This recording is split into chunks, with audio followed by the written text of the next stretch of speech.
What's up, everybody? Welcome into the 24/7 Sports College Basketball Show. I'm your host, Adam Finkelstein, and on this week's show, we're going to talk about what everybody else in college basketball is talking about, and that is Dan Hurley turning down the Lakers' 6-year, $70 million job offer to come back to UConn. What does it mean?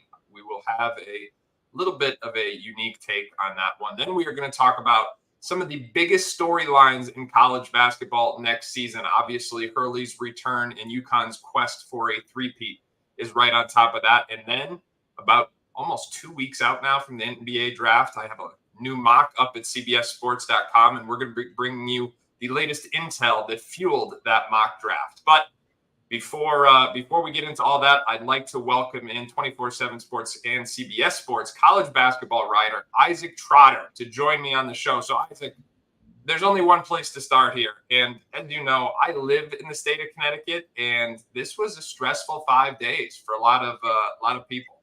I was on a flight Thursday morning, took off about 8 o'clock, and the Woj bomb dropped at 8 o'clock. And by the time I landed, maybe 90 minutes later, I had maybe 30 text messages. And some of them were CBS properties, wanting comment. But most of them were just like friends and relatives being like, what's Hurley going to do? I was like, I don't know. And that's just kind of been the state of things in Connecticut. And it intensified as the days went on. He goes to Billy Joel at Madison Square Garden on Saturday night. Everybody's like, he's staying. And then it doesn't, the announcement doesn't come out. And then his wife pulls into the practice facility on Monday and she slaps somebody, she gives somebody 5. And everybody's like, he's staying. So it's been pretty crazy here in the state of Connecticut. But your quick reaction to Dan Hurley turning down the Lakers $70 million over 6 years to come back to UConn. Well, to be honest, the farther along this process went, the more likely I thought he was to go to the Lakers. And then when we talked early Monday morning, you were pretty cool, calm, and collected that you thought he was coming back. And that kind of changed my mind a little bit heading into decision day. But overall, this is just terrific for the sport. I think it gives college basketball a villain, right? Everybody wants to beat UConn. Everybody wants to knock Dan Hurley off of this, the top of the mountain that he's on right now. And it also gives college basketball, a standard to live up to. Like, UConn is arguably the best staff in college basketball. Their preparation, their scouting, their game plans, their player development is elite. The X's and O's are awesome. Like, this is the standard that people are going to have to live up to. And we know college basketball is a copycat league. And I think a lot of people are going to be looking at UConn and Dan Hurley and trying to take what they can of it, which might be a little bit easier said than done. So I've got a couple different takes on this. First of all, I want to start here. Could people stop talking about the man's wife? Like, oh, he didn't take it because his wife. Like, stop. How many of you have actually spoken to Andrea Hurley? I have not, for the record. But the amount of people from the media to fellow coaches citing his wife, and all because when the Kentucky job opened and he won a national championship on the podium in Phoenix, everybody says, are we to assume that you're coming back next year? And he kind of laughs it off and just says oh, check with my wife or whatever. He said, people, that was a joke. His wife, I'm sure it was a family decision. But stop blaming this on his wife. I really do think wives and children, I know his kids are grown for the most part. Wives and children should be off limits. Even if it's just ridiculous. The amount of people who are citing his wife is the reason he didn't do that. Didn't go to the Lakers. I think, quite frankly, there were a few things at play here. A lot of them have been talked about. But here's one. If UConn wins a national championship next year, it will be the first time since John Wooden's UCLA teams in the early 1970s that has been done. And for all we've talked in the last couple of days about how Dan Hurley is now the face of college basketball coaches, because remember, that was a talking point in recent years. When Coach K retires and then Jay Wright retires, everybody's saying, who's the new face of college coaches? Well, guess what? Now it's pretty clear. It's Dan Hurley. And 2 national championships will do that, turning down the most historic, arguably, job in the NBA and turning down the most historic, arguably, job in college basketball, Kentucky, according to numerous reports. That'll do it for you. That'll really help you, Brandon. So he does that, and then he comes back and he's got a chance to do what no one since John Wooden has done since the early 1970s. So what this has done for the programs branding, what it has done for his place, the top of the industry. I just think the whole thing was just masterfully constructed. Here's the other thing I'll say. This NBA talk is not going away. In my opinion, what he did with this, he set his NBA market. This is someone who has talked openly about how he would like to get to the NBA one day. He's 51 years old, but he is a young 51 years old. You can see he's just seems to be taking his craft to new levels with each passing year. And he's talked about wanting to get to the NBA. When he decides that it's time, and to be clear, he doesn't need to keep winning national championships with each passing year to do that at this point. He's already proven himself as a tactician. But when he decides, if and when I should say, he decides he wants to make that jump, we all know what the market is. Everyone knows what the market is. It was 6 years and $70 million. And I think that's the part that we're not really talking enough about. It's like, if he's the next guy to make the jump, that's where the bidding's going to start. Presumably, potentially, maybe from a team in the Northeast, where he's got a chance to be a little bit more of a, have total control. But that's my take. Anything else you want to add on this dialogue or this conversation? Well, I think the timing too is another big part of this, right? Like, if he's not going to leave after 4 starters go to the NBA and he's revamping a roster with a bunch of new faces and in new roles, like, then what? Like, it feels like if you're not going to leave after 3 NBA guys leave last year and 4 this year, it's just like, it just is what it is. Here's my other thing. Winning is hard. In college basketball, it is harder than ever. The NCAA tournament is a crapshoot, which makes what he's done the last 2 years, winning all 12 games, not only just winning them, but by dominating, right? Winning each of them by double figures, just so special. But that, I just feel like the expectations that are going to be set at UConn are going to be really high. But let's not freak out if UConn loses in the second round next year, right? Like, I wouldn't be surprised at all. Maybe a little bit surprised, but not stunned. That's how college basketball is. Doing it again, folks. He's not getting in that media session. They're not going to talk to him. I'm sorry. Go ahead. Winning is just hard. That's all I'm saying. And in college basketball, I think it is maybe the hardest place to really win, just because of the number of variables, an elimination tournament and everything. But at the end of the day, UConn is the king of college basketball right now. You have the best coach in the country. You have a phenomenal roster coming back. You have the best assistant coaching staff in the country coming back. And UConn is a top 5 team. I guess they're 6 for me, but you can yell at me about that a little bit more too, I guess, right? No. I'm in full support of the who do you have at number 1? Kansas? Yes. Yeah. Although I'm going to have to tweak that a little bit after Marco Jackson's injury. I will say this. I do think that, like, Bill Self, seeing all this, I don't want to go down the rabbit hole here, but I think there's probably a sentiment in Lawrence about, hey, guys, don't forget about me. I'm Bill MF and Self, and I got a squad coming back next year or coming in next year. And, that to me is going to be – and remember, they play each other now. UConn went out and played in Lawrence last year. So that to me is just one of the subplots to next season. I know we're going to get into that more. This is the other thing I'll say, and you mentioned the staff. I think Dan Hurley's talked a lot publicly about some of his the mental health part of coaching, and he's been very open and about it. And I think it's awesome that he sets that example. And he talks about, like, the personal development. He's done numerous interviews, including with our own Matt Norlander, did a great feature on it in the past. But I see a parallel between that personal development off the court and what we see on the court. Like, the evolution of the product at UConn has grown and improved with each passing year. If you go back and watch their offensive clips from 3 years ago, it will not look like anything like what it was this year. So they get more intricate, more layered, more sophisticated with each passing year. And I think that's part of the allure of Hurley, is it's just the continued growth in all aspects every single year. And if you're bullish on UConn next year, that's the path right there, because you feel like you've maybe unlocked something, not just from your scheme, but the type of guy that you're recruiting and bringing into your program, the ones that are not just really talented, but also super sharp too. Super sharp processors all across the board. Every UConn prospect that's going through the NBA draft right now, they're raved about how they process the basketball floor, how they're able to see things that aren't there, how they're able to cut and move without the basketball. And the same thing could go potentially with this next group coming in, because you just look through up and down and you could see like why like Dan Hurley wants those guys on the roster. Like I think Terry Street's going to be awesome next year. I think Aiden Mahaney is going to be one of the best versions of himself next year. And the ability to recruit and find those super sharp, high processing type of players and put them into the system is why you think UConn can be really, really good next year. And I'm right there with you.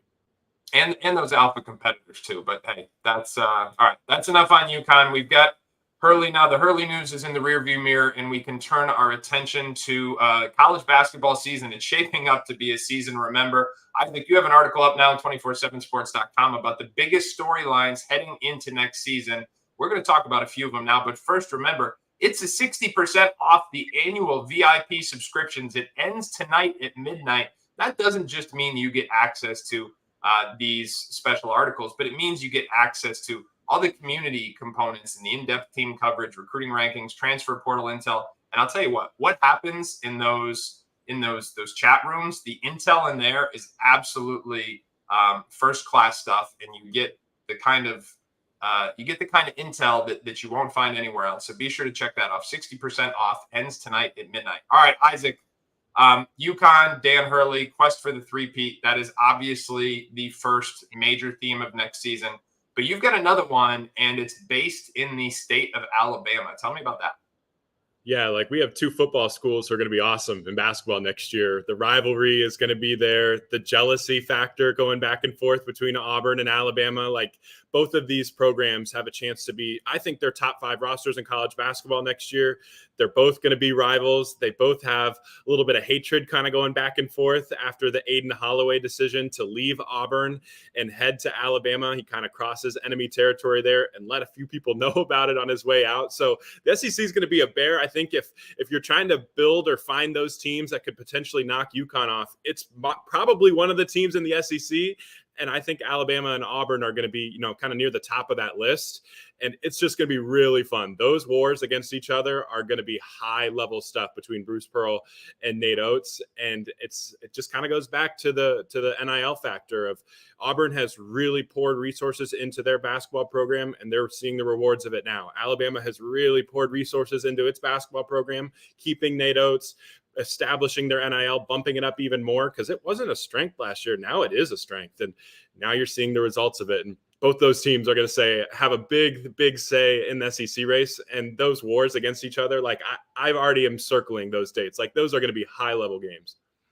Yeah, no doubt about it. And it's a contrast in systems too, because Nate Oates is such an offensive mind. He takes such pride in his team's offensive execution and the analytic driven approach that we talk about, but they also run like really good stuff. It's not as if it's solely paint touches and threes, but there's concepts and actions that lead to that. And Auburn, obviously, Bruce Pearl has exceeded all expectations there. That's going to be a really interesting one. The other interesting one is the arrival of Cooper Flag. And I always have try and be sensitive to the pressure that we put on these kids, because they are, in fact, kids. I know they've been in the spotlight for years now, especially Cooper Flag. But this is a young man who turned down UConn to go to Duke. UConn was the runner-up. Now, this was back in the fall when they were coming off the first and not the second of their national championships. It turned out one of his best friends, Liam McNeely, is at UConn. But he is going to Duke and will go in with huge expectations, not only to be one and done, but arguably to be one and done and the top overall pick in the draft, both from a talent perspective and from an attention perspective. Cooper Flag is one of the most anticipated arrivals that college basketball has seen from a freshman in numerous years, but he's not the only one, as you see Ace Bailey and Dylan Harper here, who will both go to Rutgers. But Isaac, is this a big theme to watch in college basketball next season as well, this star freshman class? And I'll frame it in a way that I'm especially interested in, the implications on the 2025 NBA draft.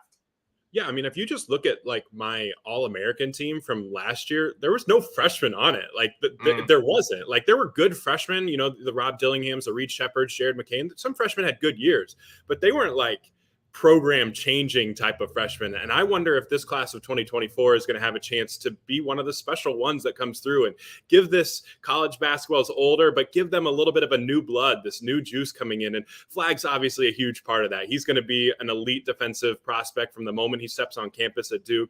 But I think his game offensively, you're going to see a lot of really special things with him. And I think everybody's just curious of just how good he might be. But there's just so many of them. Like, I think Dylan Harper heading to Rutgers has a chance to be like a plug and play, maybe first team all Big Ten type of guard from the get-go. Yeah. He is just huge, enormous, great in pick and rolls. Like, I could see him having an awesome year. And you go down the list, all of these freshmen, not only are they talented, but they're walking into really good situations too. Like, I think VJ Edgecombe walking into Baylor, that's a great situation where we've seen freshmen play at a high level for Scott Drew the last few cycles. I think Edgecombe, especially with just his competitiveness and his toughness and his skill, like, he's going to come in and have a chance to be competitive. Ian Jackson in North Carolina, like, you don't need him to be the superstar right away. You have RJ Davis there, but he's going to be able to break down defenses and get into the paint and be able to attack long closeouts. Like, all of these freshmen are talented, but the situations that they're going in, I'm pretty bullish on. So there's talent up and down this class, and I think the freshmen are going to be a huge say in college basketball. And it's nice, right? Like, sometimes I think we kind of get used to some of the same faces, especially if we've seen, like, with some of the year 4, year 5 guys coming back. But this fresh crop of talent is going to be really, really fun and give college basketball, I think, a spark that it didn't necessarily need, but it certainly won't hurt to have. You know what I mean? Here's another thing that's going to be really interesting next year is the implications of realignment, because conferences are going to look totally different than they ever have before, with the Pac-12 going away and us getting closer and closer to these super conferences. We've talked about the Big East. We've talked about the ACC, but you're particularly intrigued with the Big 12, right? Yeah, no, the Big 12 is just different. You know, I think that top 5 of the league that you have coming in, I mean, I have all 5 of these top teams in the top 12 nationally and a couple more in my top 25. It's Kansas, it's Houston, it's Arizona, Iowa State, Baylor. Like, all 5 of those teams are legitimately entering this season as potential national championship contenders, thinking that they can do some special things. And the Big 12 overall, like, how deep it's become. Like, I wonder if it's going to be a little bit of a gap between the haves and the have-nots in the Big 12 this year. But even teams like Cincinnati or Texas Tech, like, they're really talented. Cincinnati's crushed it with retention. Texas Tech has crushed in the portal. So the Big 12, like, yes, you lose Texas. Yes, you lose Oklahoma. Maybe that hurts from a football perspective. But from a basketball perspective, at the top of the league, like, adding Arizona to this mix, like, you're going to have just some absolute wars. And I have a feeling that the unbalanced schedule in the Big 12 is going to have a lot to say on who wins the title, because it's going to be really, really hard to really get a good grasp for who the best teams are in this league. Because if you just happen to get a little bit lucky with the schedule, that could be a 2-game flip compared to some of your counterparts. All right, now you just said a key word there, and that's retention. And this offseason, listen, people are going to talk about the movement. That's what makes headlines. You know, who's going to a new place. And we're going to talk about coaches going to a new place in a minute. But I think continuity is such an undervalued aspect of roster construction in this era of college basketball, where there's so much turnover year in and year out. Certainly that's going to be a factor at a place like Kansas with Caravan coming back to UConn. He gives them that kind of stamp of last season and the leader. But who are some of the other key players, maybe even players of the year, who are coming back to college basketball next season, who you think are stars from day one? Yeah, you want star power, and this group has it, right? North Carolina's RJ Davis, reigning ACC Player of the Year, probably going to be the ACC Player of the Year again. But then you have Wake Forest getting Hunter Salas back. Like, Wake Forest hasn't made the tournament in a minute. Like, they have a chance to do that now with Salas back in the mix. You know, Florida at Walter Clayton Jr. is a phenomenal scorer. And I think you're going to see him play more on the ball this year now that Zion Pullen is gone. You could see him expand his game, but he's just a dynamic shooter. You know, Peyton Sanford at Iowa changes their team as a potential NCAA tournament team. So just being able at the NBA draft, stay or go decisions, like, to see all of this top talent come back to school really does give college basketball that extra little burst.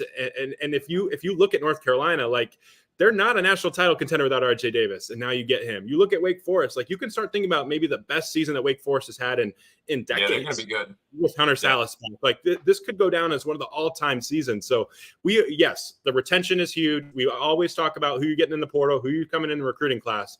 But what's Trilly Donovan's thing? The best gets are the ones that you already have sometimes.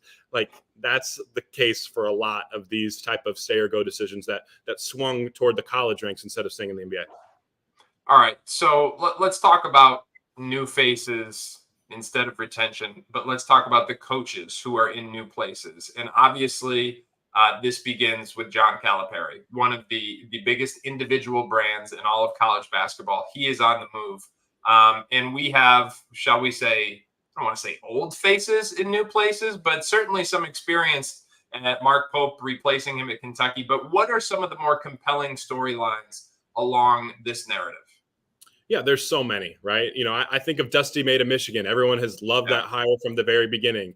Pat Kelsey to Louisville. I wouldn't say that he was maybe the number one hire that everyone was thinking that Louisville was going to get when that first started, but now everybody loves him after the roster that they put together. Obviously John Calipari at Arkansas and Mark Pope at Kentucky. This was arguably the craziest coaching carousel that I can remember. There were 67 different head coaching moves in this cycle alone.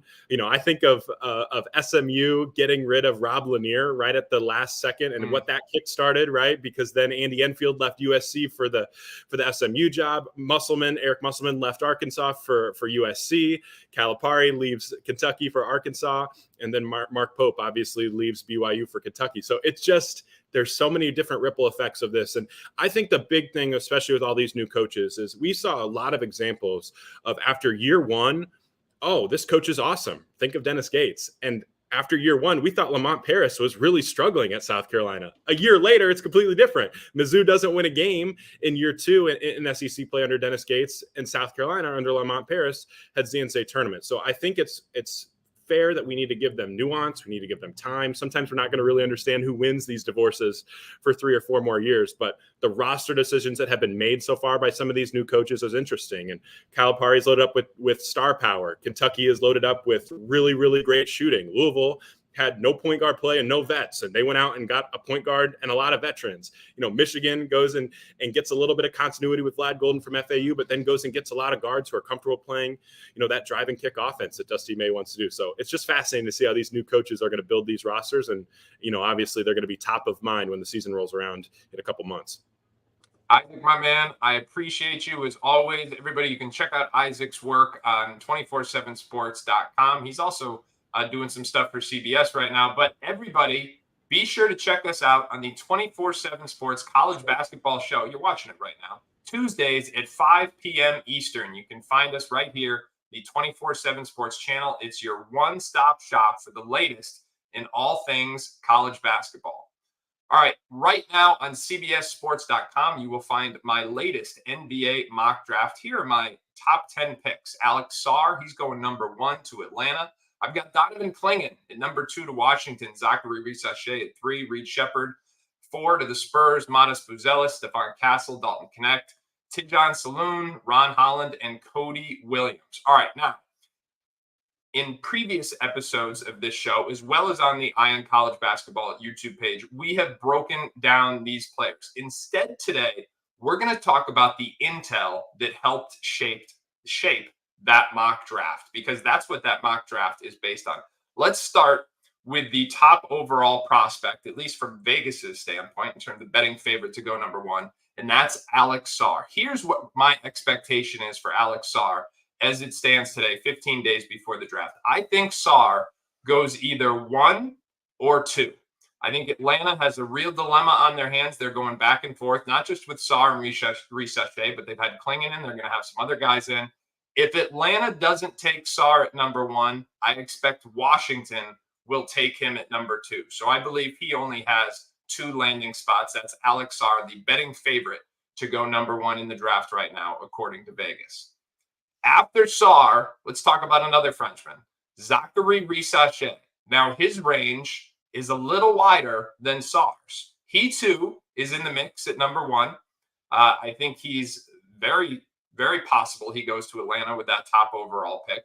But if Atlanta goes with Sarr, what happens to Risa Shea? Well, it gets a little complicated because while many people have him slotted as a top 2 talent on the board, Washington, they drafted a young wing last year in Bilal Coulibaly. They have Denny Abdiva, who made huge strides last year and is still in his early 20s. Then on top of that, you have Corey Kispert, who's playing really well too. Those are arguably the only 3 players you want to keep in Washington, and they all play on the wing. So did they take Risa Shea or did they take Clingan? That is why I mocked Clingan number 2 to Washington. All right. So what happens to Risa Shea if Clingan goes number 2? He could slip to Houston. Does Houston take him? They have a huge assortment of young wings too. I think Houston is a very possible trade option, especially if Risa Shea should slip to 3. That will increase the suitors for that pick at 3. So that's something to watch.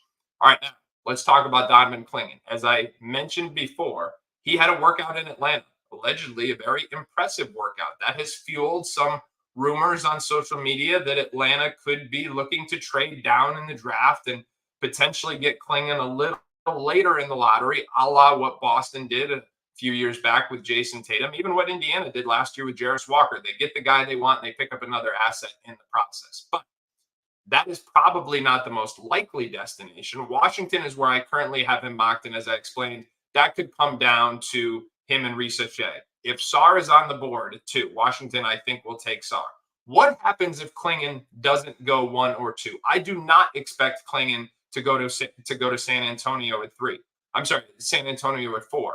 I do not expect him to go to Houston at 3. I don't expect him to go to Charlotte at 6. So in my opinion, if Clingan doesn't go 1 or 2, I think you're going to see him potentially fall a little bit. I think Detroit, although it's counterintuitive with Jalen Duren there, could be a sneaky option, but I do not expect him to get past 7 with Portland. So it's interesting. You have a guy who's working out for Atlanta, the team with the number 1 pick in the draft, but could potentially slip all the way to 7 because of the fact that 3 of those teams already have their long-term centers. All right. Those are the top 3 prospects on my board. Number 4, Reed Sheppard. Who likes Reed Sheppard right now? You're hearing a lot about the Houston Rockets. The Houston Rockets, who have the 3rd overall pick. You're hearing a lot of Reed Sheppard hype right now. But again, I think Houston is listening to offers for that 3rd pick. And if Risa Shea is available, it'll increase the demand. I do not expect them to take Clingan. So if Sarr and Risa Shea are off the board, I think it's very possible that Reed Sheppard is the pick. But I also think that this could be moved in a trade. If Houston doesn't take him at 3, you're hearing that San Antonio likes both Reed Sheppard and Stephon Castle. That's something that their front office is reportedly contemplating in what would be 2 very different types of perimeter players to surround Victor Wembanyama with.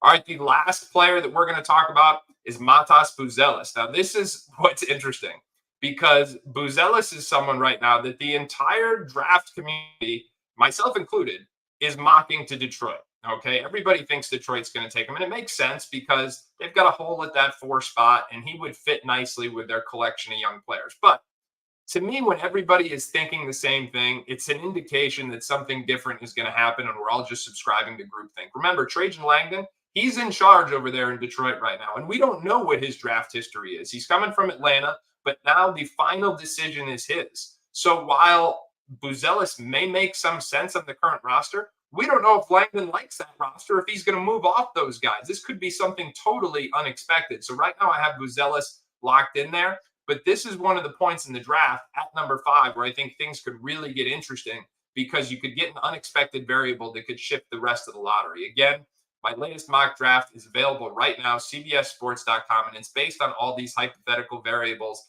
and the scenarios they could create. So you can visit cbssports.com to check that out. And for all the latest leading up to the draft on June 26th and 27th, and also for those player breakdowns, make sure you visit the Eye on College Basketball YouTube page and podcast link. All right, everybody, as always, thank you for watching the 24/7 Sports College Basketball Show. Remember, we will be with you each and every week, Tuesdays, 5 p.m., right here on the 24/7 Sports channel.